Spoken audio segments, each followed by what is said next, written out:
kulejo itimu na wananeo amenokova kudikira nako kusaiti kubare kumatekini kumaplazi vamwe varume vaita gesi no prati avazotedza kuprinda utsakana kutsanangura nekuda kwezvinhu zvavanga vaona vasara vakasika vasara vakanoka vasara vachiti taona mushengenene vakiti taona mushunauna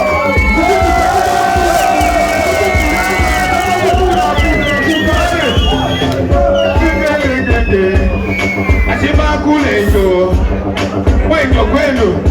kwendo kutakukuveenda chipima kwende ililasa nateketa kwende yatakuti mapazi amu atende paninopita kesasa vende kulimumamoma kitezikugwa kwani yekeikei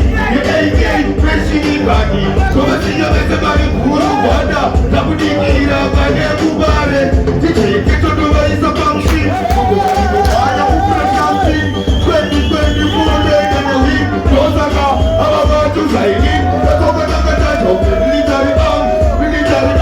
ilitopareti zizo rakatuka lilireti kushata ugadikimpazi minetokatakatatauke military arm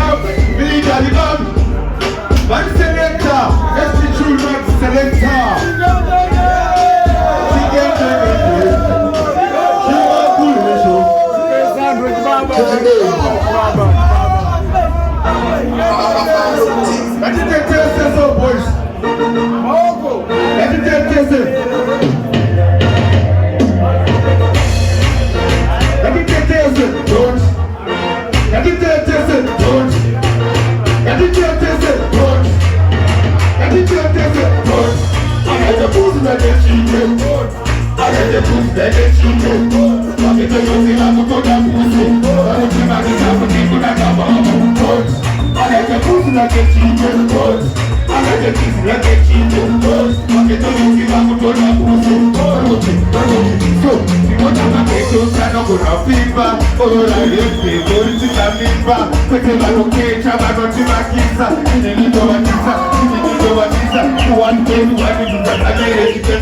Tatopinda pama ngoma mitosa ya kuru hata uli ndoa tunukula bani kakuru Vejele jitana matatoka ya kuru Wasosi ya ngoma itolu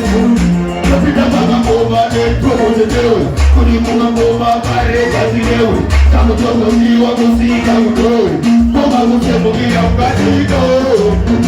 Nancy Chulman Seleka Itimu Abata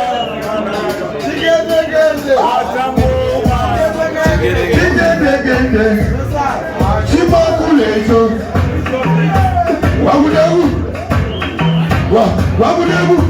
Wabudebu Itimu leposo kwendo Alino bata makoma pego Abadi tuka tukiti pego Makoma abudebu pisa pego na boti Itimu leposo kwendo Alino bata makoma pego Abadi tuka tukiti pego Makoma abudebu pisa pego Atakaona negomba futila chimupuka Achiteke futila torowa nebuka Ipapoda chabuka kanabuka Nogomba noita futila guruka Ipa babanenge batutuko mataka clash Nama abagezenge vats Awinaniki chati Magomba kinakutaka nasi Tomateke zamesema chasi Itabuke kama juli